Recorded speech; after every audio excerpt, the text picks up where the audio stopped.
Wait, how do you get your speak? No. Turn on. I know, Go on but the three dots and then it says speaking it. yeah, but wait, but like when you're okay. Let's go. A kid just like you named Iman was playing in her garden. When Iman's father was coming home from work, he saw smoke coming up from his house. Running inside, he found her lying on the ground, crying out, "I'm dying, Daddy."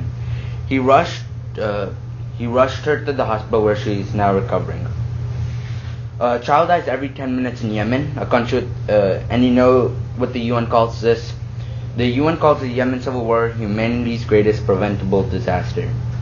The UN also warned that if a proper ceasefire was not brokered by the end of this year, the total number of dead could rise to 233,000, with 60% of it being children under the age of 5.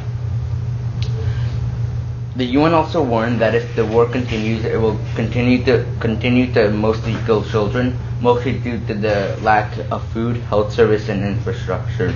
It has already placed as one of the worst conflicts since the Cold War, and it is kids who are suffering the most. They are suffering educationally because most of a quarter of the schools in Yemen are completely unusable and destroyed, and most people are uneducated. This will cause a generation to fail because they don't have the education that they need.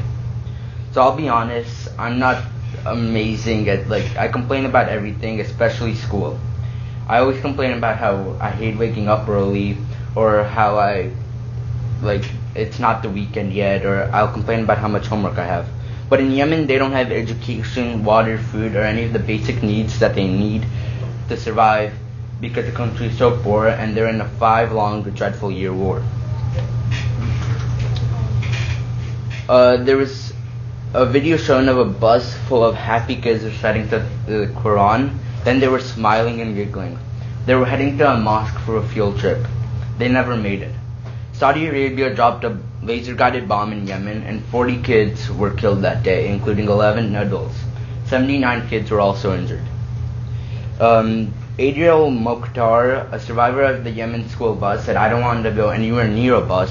I hate buses, and I hate school, and I can't sleep. I see my friends begging me to rescue them," and he's only 8 and he has to go through this. Dr. Sheikh Noor Muhammad missed his neck because she's suffering from diphtheria. This disease is extremely rare here because we have vaccines and antibiotics, but in Yemen they don't have any of that. So I thought about it harder. I might complain about a lot of things, but I'm privileged because I have the right to education, food, and water. In Yemen, they don't gain anything, and they lose everything due to this war, and the UN calls them the lost generation of Yemen. There are many things I don't like, but they help me. But it's better than suffering, dying, and losing everything you ever loved or cared about. So be grateful for all the things that you have, even the things that you don't like, because somewhere in the world there's a kid just like you who's going through a whole lot worse. Thank you.